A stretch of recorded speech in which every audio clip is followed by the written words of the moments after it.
बरं, ठीक आहे. तर दोन्हीचे अर्थ तोच आहे, म्हणजे वेगवेगळ्या ह्यांनी वापरलेला असला तरी सगळं एकच आहे. आपण आता ह्या दिठीचं पाहत होतो.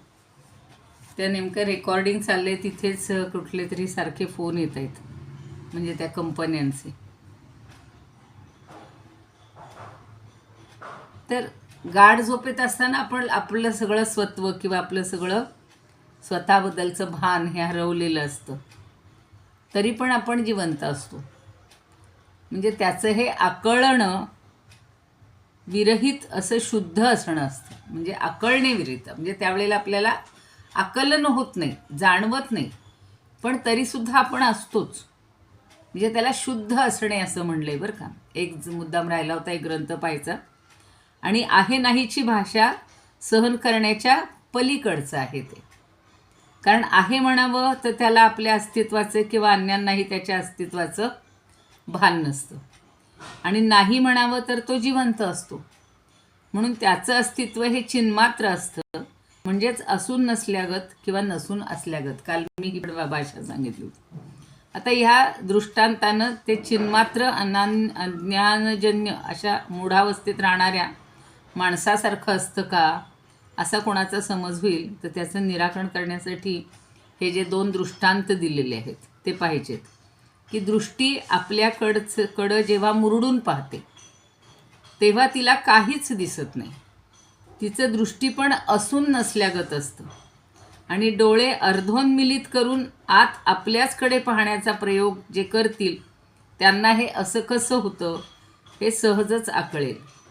पण दृष्टीपण अशा रीतीनं असून नसल्यागत झालं तरी आपली पाहण्याची आणि पाहिले असता दिसण्याची शक्ती नष्ट झालेली नाही याची स्पष्ट जाणीव आपल्याला असते.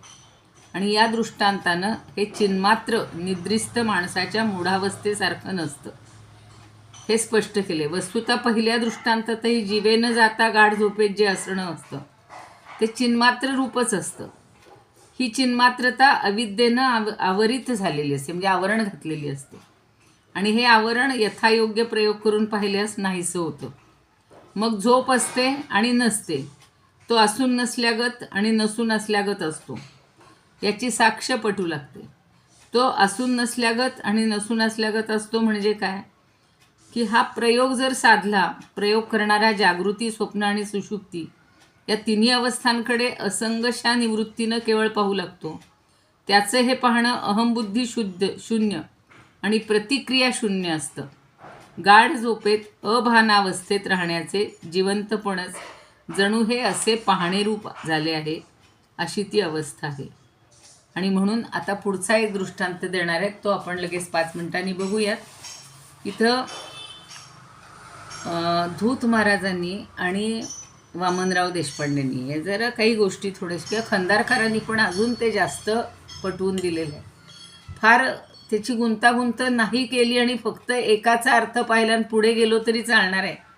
पण मला असं वाटतं की जेवढं आपण खोलात जाऊ, या दृष्टीचा अर्थ ज्ञान एवढा जरी आपल्याला कळला, आपण फक्त बाहेरचं सगळं ज्ञान घेतोय, बाह्य दृष्टीचं घेतोय.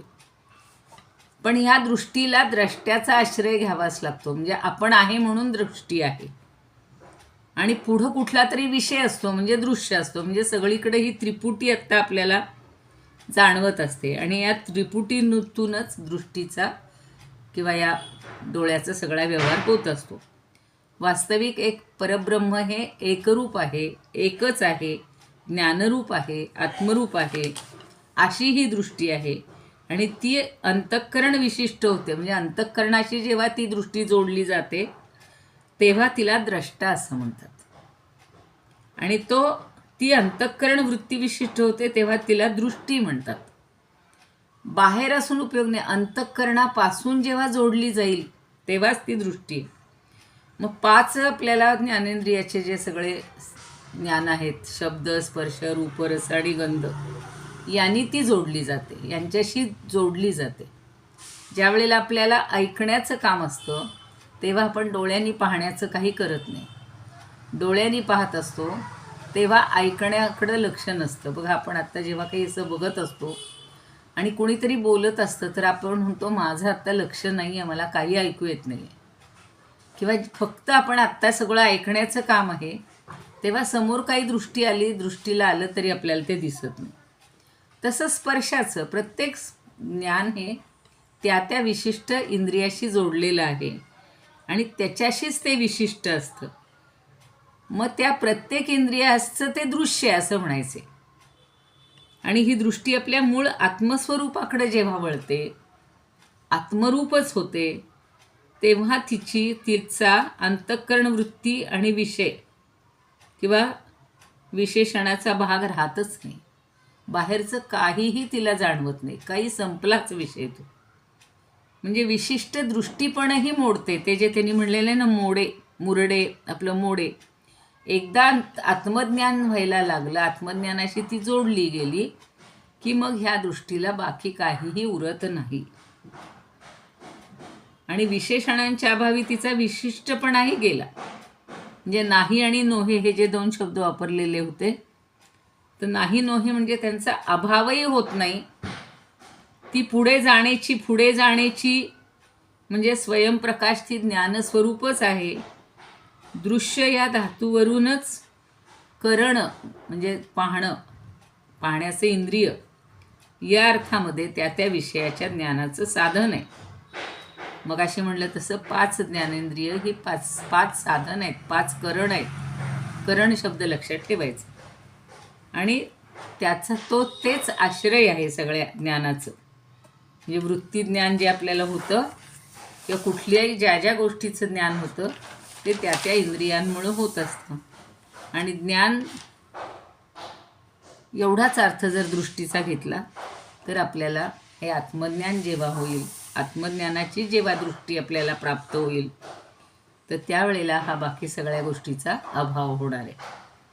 म्हणून दृष्टीपरावृत्ता स्वस्मिन् दृष्टित्वमपि हीयते.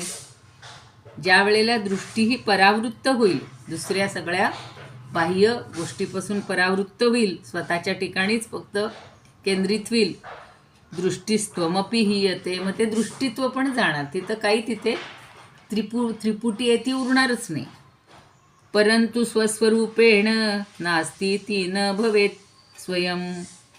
आणि मग स्वतःच्या स्वरूपाशी ती एकरूप झाली की मग काहीच नाही. न अस्ति ती न भवेत स्वयं. मग म्हणजे मी आहे हे सुद्धा आपल्याला काही जाणीव होणार नाही. हे सगळं मीचा सगळा व्यवहार थांबेल. ज्यांनी आज सकाळचं ऐकलं असेल, शंकराचार्यांनी जो अध्यास प्रकरण पहिलं, म्हणजे त्यांनी ब्रह्मसूत्रावरची भाष्य करण्यापूर्वी ते अध्यास प्रकरण पहिल्यांदा दिलेलं आहे. आम्हाला ते एसवायला होतं, जे आज सगळे महाराज सांगत होते. मला सगळी ओळ ती डोळ्यासमोर दिसत होती त्या पुस्तकातली, की असं प्रत्येक गोष्टीवर आपण अध्यास करत असतो आणि आपल्याला वाटतही नाही की हे आमचं हे अज्ञान आहे म्हणून. अज्ञानानं सगळं होते. आपण इतकं सगळे रमलेलो आहोत या इंद्रियांच्या विषयामध्ये, या सगळ्या संसाराच्या विषयामध्ये. म्हणून आता इथं त्यांनी दृष्टी हा शब्द वापरले, तो पुन्हा एकदा समजून घ्या. किंवा जेव्हा दृष्टी माघारी वळून आपण पाहू लागे. आपणच आपल्याला पाहायचे, कारण आपण सगळ्या जगाला पाहतोय पण अजून आपलीच ओळख आपल्याला झालेली नाही. तेव्हा दृष्टी पण संपलेसे वाटे, परिदृष्टी आटे ऐसे नाही.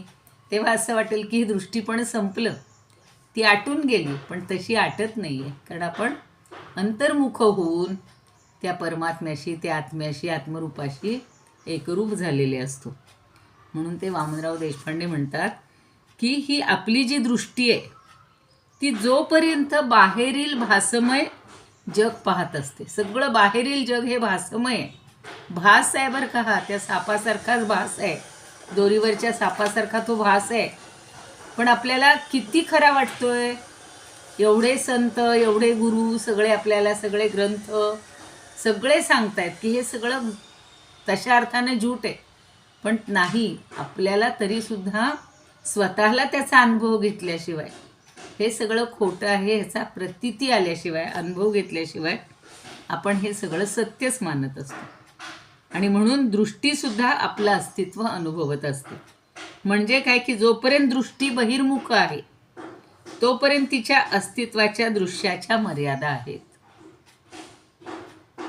तिला जेवढं दिसतंय ना, मला सांगा ना, आत्ता तुम्ही आम्ही फक्त समोर या कम्प्युटर नाहीच आहे, मोबाईलच्या समोर बसलेले आहोत. मला तर आता फक्त 8च व्यक्ती दिसत आहेत, पण त्याच्या पलीकडे ज्या 8 10 11 12 आहेत त्या दिसत नाहीत. म्हणजेच दृष्टीची मर्यादा आहे की नाही. तुम्हाला सुद्धा प्रत्येकाला मी दिसत असेल, पण तुमच्या बरोबर जे बाकीचे बसलेले आहेत ते दिसतात का? नाही दिसत. ह्या सगळ्या आपल्या दृष्टीच्या मर्यादा आहेत. आणि दृश्याच्या पलीकडचं दृश्य ती खरी दृष्टी आहे. जे दिसतंय ना त्याच्या पलीकडचं, म्हणजे आत्मरूप आपल्याला दिसत नाही, आत्मा दिसत नाही आणि त्याचा आपल्याला अनुभव पण येत नाही. पण जेव्हा स्वतःचं अस्तित्व स्वतःच अनुभव लागतं त्यावेळेला काय होतं की स्वतःहून भिन्न असं दुसरं काही उरतच नाही. समर्थांना, ज्ञानदेवांना, तुकारामांना ही चराचर सृष्टी म्हणजे फक्त भगवंतच दिसत होता. भगवंतमय सगळं ते दिसत होतं. त्यांना दुसरं काही वेगळेपण दिसतच नव्हतं. दुसरं कुठलंच अस्तित्व त्या दृष्टीमध्ये नसते. म्हणजे आता ह्या दृष्टीचा अर्थ किती व्यापक आहे किंवा किती मोठा आहे हे समजून येईल. आणि ही दृष्टी स्वतःतच विलीन होते. मग तिचं हे बाह्य बघणं किंवा बाह्य गोष्टी खऱ्या मानणं हे संपून जातं. बाहेरील दुनिया तिच्या अस्तित्वा वाचून लोप पावते. आता तिचं अस्तित्व आतमध्ये, म्हणून त्या दृष्टीचं अस्तित्व काही संपत नाही, फक्त ती अंतर्मुख झालेली आहे. आणि हे अस्तित्व ती नाकारू पण शकत नाही. म्हणजे दृष्टी हे शेवटी एक ज्ञानेंद्रियच आहे. आणि स्वतःचं ज्ञान, स्वतःचं अस्तित्व स्वतः अनुभवण्याची विलक्षण ताकद म्हणजेच आत्मशक्ती. आत्मशक्ती ह्या दृष्टीपाशी आहे. खरं सांगायचं तर या दृष्टी या ज्ञानेंद्रियांनी बाहेरील विश्व नाकारून आपल्या स्वतःच्या अस्तित्वाला खोलपणे पाहायला सुरुवात केल्यामुळं आत्मज्ञानाच्या दिव्य दृष्टीचा स्पर्श त्या दृष्टीला येतो, आपोआप होतो. आणि त्या दृष्टीचं अस्तित्व हे आत्म्याचं अस्तित्व. डोळे मिटून आपण जेव्हा आत बघू, आतलं सगळं जे स्वरूप आहे किंवा सगळी जी आतली हे आहे ती जेव्हा पाहू शकतो, तेव्हा आत्मज्ञानाच्या गुंफा आपोआप उलगडायला लागतात. असे म्हणतात ना, 7 हे आहेत किंवा किती गुहात. वेगवेगळ्या उपनिषदांमध्ये वर्णन आहे की गुहामध्ये गुहा जसे असतात ते. काय बरं आता स्वचं नाव आहे बघा तिचं. रामायणात सगळे हे वानर जात असतात आणि त्या हिची जी साध्वी किंवा योगिनी आहे तिची ती गुहा असते आणि आतमध्ये केवढं प्रचंड साम्राज्य असतं तिचं. तर ती सगळी कहाणी सांगत असते स्वतःची. तसं हे आत्मज्ञान किंवा आत्मा हा आत आत आत आत खोल खोल गुहेमध्ये आहे अशी कल्पना केलेली आहे वेदांतांनी किंवा उपनिषदकारांनी. आणि म्हणून आपल्याला ती दृष्टी आत वळवायची. आता मुरडली म्हणजे आत वळवली की मग हे बाहेरचं दृश्य हे आपल्याला सगळं म्हणजे ज्याला नाही हेच आपल्याला अनुभव येईल. आणि ते सगळं ते मग नंतर म्हणजे कसं होईल, आत वळवल्यानंतर आपल्याला फक्त आत्मतत्व दिसणार आहे, फक्त परब्रह्म दिसणार आहे. आणि म्हणजेच मग जरी दृष्टी आपण आत वळवणार म्हणजे काय बाहेर बघणारच नाही असं नाही होणार, पण ज्या वेळेला बाहेरचं सुद्धा दिसेल तेव्हा त्या दृष्टीला बाहेरचं वेगळेपण दिसणार नाही. सगळीकडं आत बाहेर एकच परमात्मा भरून राहिलेला आहे अशी विशाल दृष्टी आपली होणार. मग कोणाबद्दल आपल्याला वाद नाही, भांडण नाही, दुजेपणा नाही, सगळं एकच आहे. सर्वम ते अपोमयम जगत म्हणलं होतं, पण सगळं जग हे एकरूप झालेलं आहे. फक्त आपल्या दृष्टीला वेगळेपणा काही पुरणारच नाही. असं ह्या दिठीचं खूप खूप सगळ्यांनी काय काय सांगितलेलं आहे. अजूनही तुम्ही खोलात जाल, ज्यांना जेवढं मिळवता येईल ज्ञान तेवढं मिळवण्याचा प्रयत्न करू. पण आजपासून ही दिव्य दृष्टी आपण आता जाणून घ्यायची किंवा समजून घ्यायची. बघा, डोळे मिटले तर फक्त आता आपण पाहू शकतो का हो? पुन्हा आपल्याला त्या मनातून असंख्य विचार येत असतात. अगदी तुम्ही जपाची माळ घेऊन डोळे मिटून बसतो आपण, फक्त लक्ष तिथं कॉन्सन्ट्रेट होतं का? एकाग्र कुणाचं होत असेल तर मला सांगा कसं करायचं असतं. पण कित्येक आपल्या मनामध्ये बाह्य विषय सतत संसारातले, जबाबदारीचे किंवा कसेही फोनचे, कशानं तरी येत असतात. पण एखादा क्षण असा येतो की बाहेर काय चाललंय हे सगळं विसरलं जातो. तो खरा, तोच क्षण वाढवत वाढवत जायचा असतो. काल कोणीतरी सांगितलं ना की एक फक्त वाढवत जायचं, एक शब्द, एक फक्त क्षण. म्हणजे आज जर 10 मिनिट करत असू तर उद्या फक्त 11 मिनिट करा, परवा फक्त 12 मिनिट करा. जे काही ध्यान करत असाल, चिंतन करत असाल, मनन करत असाल. काल फार छान कोणी सांगितलं तर मी विसरून गेले. मग शेवटच्या दिवशी म्हणजे 365व्या दिवशी आपले पहिले 10 प्लस एक म्हणजे आपले 465 क्षण किंवा मिनिट झालेले असतील. असं करत करत जर आपण खरंच पूर्ण एकरूप झालो तर मग आपल्याला खरं आता हल्ली असं झालं आहे की वारही लक्षात येत नाही, तिथी लक्षात येत नाही, तारीख लक्षात येत नाही. आपण रोज आपले वर्ग घेतो म्हणून त्या ठिकाणी तारीख लिहिलेली असते. नाहीतर सगळं हळूहळू हा बाह्य जगताशी जेवढा संपर्क, गर्दीशी, गोंधळाशी जेवढा शांत करू तेवढी आपली दृष्टी ही अंतर्मुख व्हायला लागेल. पुढची ओवी घेऊया. या ओवीतच मी जरा जास्त रमले कारण मला ती इतकी आवडली ना. म्हणजे म्हणलं तर काहीच नाही, त्या दिठी म्हणजे दृष्टी. पण ती दृष्टी जेव्हा दृष्टी होईल आतमध्ये, ती आपण जेव्हा डोकावून पाहू, आतमध्ये एकरूप होईल, त्यावेळेला आपल्याला सगळा हा काय म्हणू आपण संसाराचा किंवा बाह्य जगाचा विसर पडेल. जसं ती दोरी प्रत्यक्ष तो कोणीतरी आणून दाखवतो किंवा बॅटरीच्या उजेडात किंवा दिव्याच्या उजेडात पाहतो आणि मग आपल्यालाच हसू येतं का नाही हो. ते दोरीचं आणि सापाचं उदाहरण सांगतात म्हणून ते असं. पण अशा रोज घटना घडत असतात की आपण एखाद्या गोष्टीला काहीतरी वेगळं समजत असतो. अंधारात असेल, काही असेल. आता पुढचं दृष्टांत तसाच दिलेला आहे छान ज्ञानदेवाने, तो खूप छान आहे. आणि जेव्हा आपण प्रत्यक्ष त्याचं ज्ञान होतं तेव्हा आपण म्हणतो काय वेडेपण आहे माझा, एवढं मी ओळखू शकले नाही अंधारामुळं किंवा काय अजून काही झालं असेल त्यामुळं. आता 36वी ओवी, 36वी ओवी तशीच त्यांनी छान समजावून दिलेली आहे बघा. हो बोला. हां बोला ना, काय म्हणताय? सुमिताताई बोलत होत्या ना काहीतरी. आवाज येतोय? येतोय. हा नाही, 35वी ओवीचा अर्थ जो खंडाळकरांनी दिलेला आहे, हो, शेवटचं वाक्य छान दिलंय, तुम्ही वाचलं असेल. हो. तेव्हा त्या दृष्टी शब्दाचा अर्थ ब्रह्म म्हणजे हो. दृष्टी म्हणजेच ब्रह्म, हो ना, आत्मा किंवा ज्ञान असं आहे. हो मग तेच दृष्टी सांग. व्यापक म्हणजेच आपल्याला दृष्टी म्हणजेच आपल्याला ज्ञान झालं असं होईल ना. मग तेच सांगितलं मी मगापासून की आपण दृष्टी म्हणजे फक्त पाहण्याची शक्ती एवढी घेत होतो, तर आता ह्याचा अर्थ केवढा व्यापक झालाय. ज्ञान, आत्मा, परमात्मा सगळं तेच आहे. आणि ते त्याच्याशी आपण एकरूप झालो की बाहेरचं सगळं विसरणार आहे. त्यांनी तेच सांगितलं. खूप सुंदर की जितकं आपण आत खोल पाहू लागतो त्यावेळेला ह्या आत्मज्ञानाच्या गुंफा अशा उलगडत जातात, त्याचे पदर उलगडत जातात आणि आपण त्याच्याशी एकरूप होऊन जातो. अगदी माझ्या डोळ्यासमोर नाव आहे, स्वचं नाव आहे बघा तिचं. रामायणातली ती फार सुंदर महत्त्वाची एक पात्र आहे. कुणाला आठवत असेल तर बघा, नाही तर मग मी उद्या सांगते तुम्हाला. तर ती साध्वीच असते आणि तिनं त्या सगळ्या वानरांचा सत्कार केला.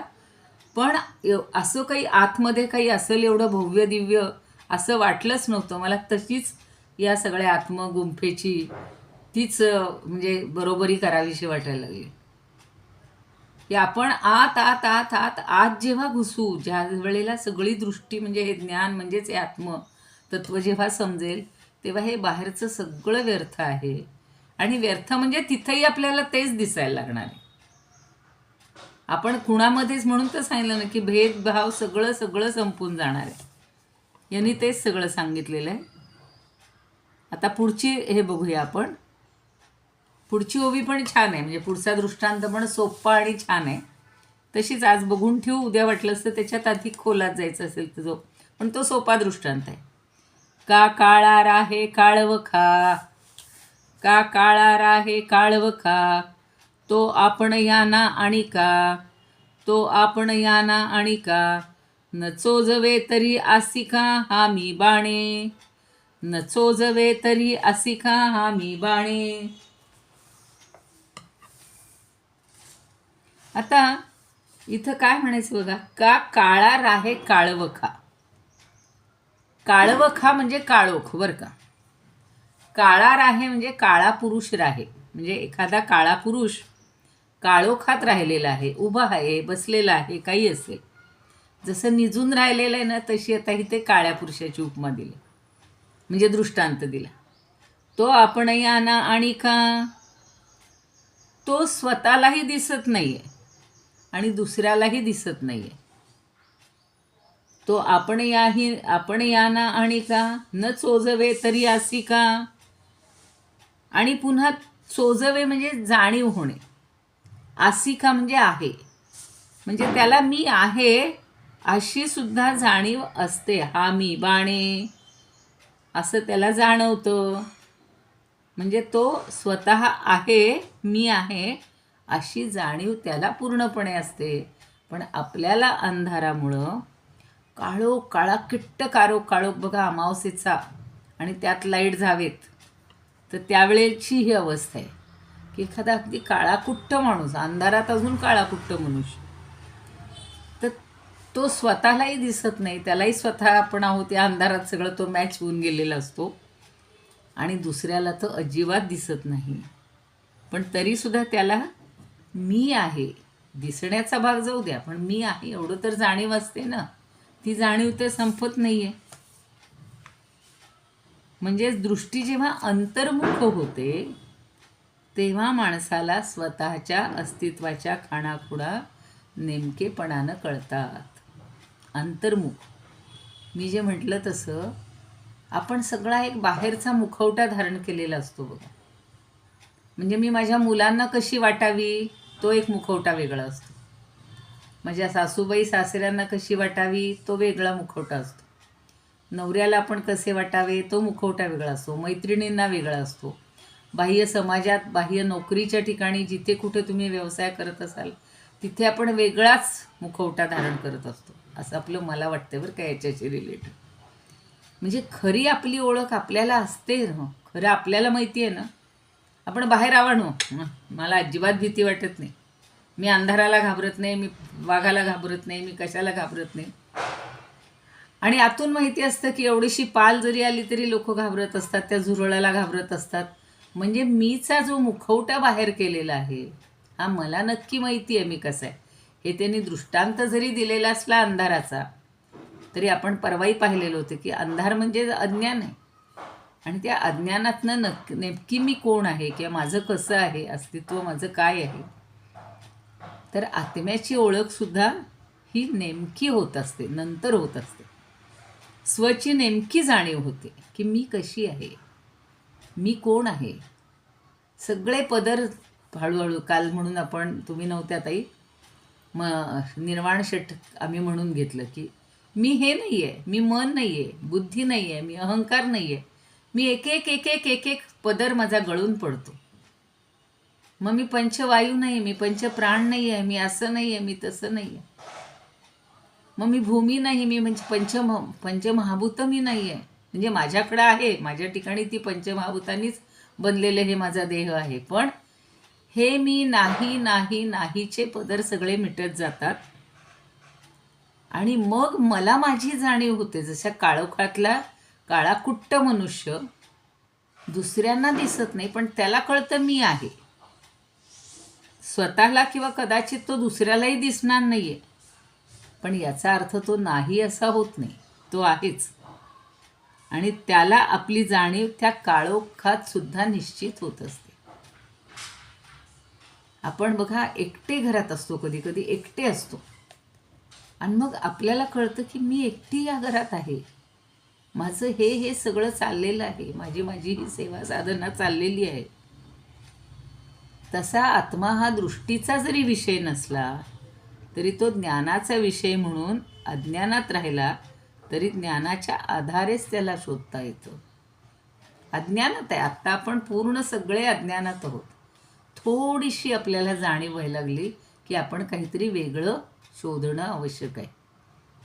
आपल्या आत्म्याचं ज्ञान आपल्याला करून घेणं आवश्यक आहे.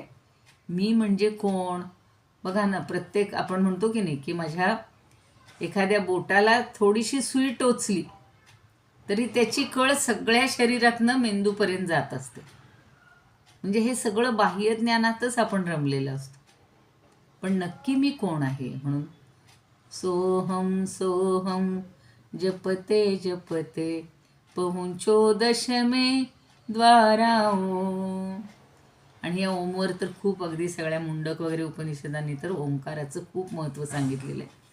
तर ओंकाराच्या रूपानं किंवा ओंकाराची साधना करत करत सुद्धा हळूहळू आपल्याला तिथपर्यंत ज्ञानाच्या आधारे त्याचा शोध घेता येतो. म्हणजे आत्मा हा ज्ञानाचा विषय नसला तरी ज्ञानाच्या आधारे समजणार आहे, कारण तो स्वतःच ज्ञान आहे ना. त्याला दुसऱ्या ज्ञानात मागच्या वेळेला पाहिले आपण 4-5 ओव्यांच्या पूर्वी की त्याला दुसऱ्या ज्ञानाची गरज नाही आहे. तो स्वतःच ज्ञान आहे, आत्मज्ञान म्हणतोय आपण. पण आपल्याला नाही म्हणून आपण कशाचा तरी आधार घेत त्याला समजून घेण्याचा प्रयत्न करत असतो. बघा आता हे पण काय म्हणतायत 36मध्ये की काळा पुरुष काळोखात राहिला असता तो स्वतःलाही दिसत नाही आणि दुसऱ्यांनाही दिसत नाही, तरी पण त्याला मी आहे अशी जाणीव पूर्णपणे असतेच. तर दूत महाराज काय म्हणतात बघूया आपण. नाही, खंदारकर काय म्हणतात. त्यांनी जास्त नाही, या ओवीवर खंदारकरांनी जास्त काही दिलेलं नाही.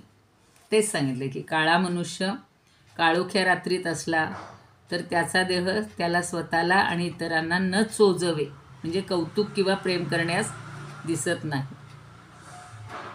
न चोजवे तरी आसिका, कौतुक करून घ्यायला जरी नसला तरी तो आहे. आसिका म्हणजे आहे.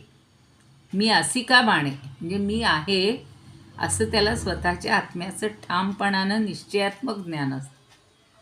आणि देहाची जन्मल्यानंतर भावरूपानं आणि मेल्यानंतर अभावरूपानं जशी 2 प्रकारे सत्ता असते तशी आत्म्याची 2 प्रकारे नसते. कारण आत्मा न जायते म्रियते वा कदाचिन नायं भूत्वा नहितावाम भूयः अजो नित्य शाश्वतोऽयं पुराणो न हन्यते हन्यमाने शरीरे वेदाविनाशिनं नित्यं येन मजमद्वयम्.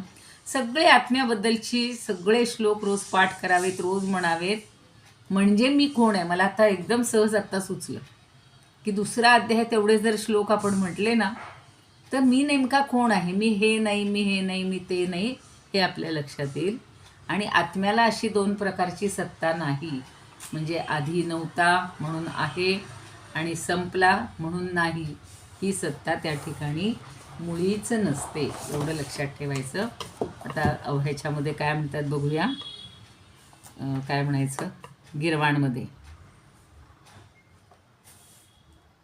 न ज्ञायते तमिस्त्रायां कृष्णस्वेनेतरेण वा. न ज्ञायते तमिस्राच म्हणायला पाहिजे. तमिस्रायां कृष्णस्वेनेतरेण वा अथापि वै समग्रोऽहं स्वयमस्मीति वेत्ति सः. अथापि वै समग्रोऽहं स्वयमस्मीति वेत्ति सः. काळ्या माणसाचं वर्णन इथं पुन्हा केले की न ज्ञायते, तो समजत नाही. कुठे? तमिस्रायाम. तमिस्रा म्हणजे काळी कुट्ट रात्र. कृष्णा म्हणजे तो काळा आहे. स्वेन इतरेण, त्याला स्वतःलाही कधी कधी कळत नाही, इतकं दोघांचं जुळून गेलेला असतो तो काळा रंग की तो स्वतःलाही ओळखत नाही आणि इतरांनाही त्याला ओळखता येत नाही. अथापि तरीसुद्धा समग्र हा अहम, तरी मी समग्र आहे, मी आहे. स्वयं अस्मी इति वेत्ती सहा. पण स्वतःचं अस्तित्व तर स्वतःला कळतं ना. एवढं आपण अस्तित्व विसरून जायला अजून तेवढ्या त्या लेव्हलला पोचलेलं नाही आहे. तर अमृता ह्याच्यामध्ये अभंगामध्ये काय म्हणतात बघा. किंवा जैसा काळा कभिन्न माणूस, किंवा जैसा काळा कभिन्न माणूस, दिसेना कोणास काळोखात, दिसेना कोणास काळोखात. आणि स्वतःसीही जरी न तो पाहे, आणि स्वतःसीही जरी न तो पाहे, तरी मी तो आहे ऐसे जाणे, तरी मी तो आहे ऐसे जाणे. आता हे सगळं स्वतःची जाणीव स्वतःच करून घ्यायची आहे. तशी आपल्याला ज्ञानदेवांनी अजूनही ती दृष्टी देऊ देत. ते सांगतायत समजावून प्रत्येक श्लोकातून, प्रत्येक दृष्टांतातून. तरी अजून आपण तिथपर्यंत पोहोचणं. पण आलो आहे आता.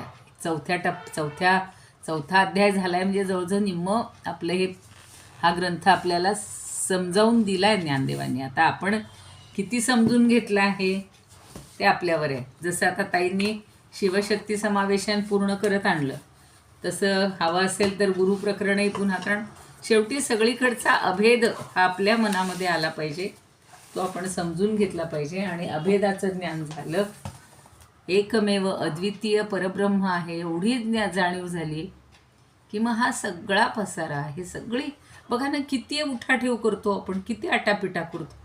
आता आज सकाळी सुद्धा ते म्हातारे आहेत, त्यांना भेटायला गेले 2 मिनटं, काही प्रसाद नेऊन द्यायचा आजचा प्रसाद म्हणून.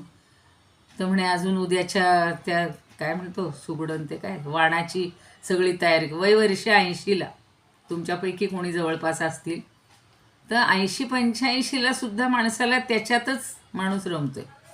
म्हणजे ते सुगडं दिली पाहिजे, ते वाण दिलं पाहिजे, ते अमकं केलं पाहिजे. आत्ता मग अशी कोणीतरी सांगितलं आणि ते मला जास्त भावलं की आपण हे सुद्धा हे शिकतोय, ते शिकतोय, पण अंतर्मुख होऊन किंवा परमात्म्याशी एकरूप होण्याचा दिवसभरात किती वेळ विचार करतो. हे सगळं पुन्हा बाह्य साधनांनी समजून घेण्याचा प्रयत्न आहे. तर दिवसातला एक अर्धा तास, माझी मुलगी नेहमी म्हणते की दिवसातला एक अर्धा तास तरी तुम्ही शांत, कशाचाही विचार न करता असा जेव्हा राहून आपण, तेव्हा ती ज्ञानाची हळूहळू कवाडं उघडली जाते. ठीक आहे, काही समजतंय का सगळा गोंधळ होतोय सगळ्यांच्या डोक्यात?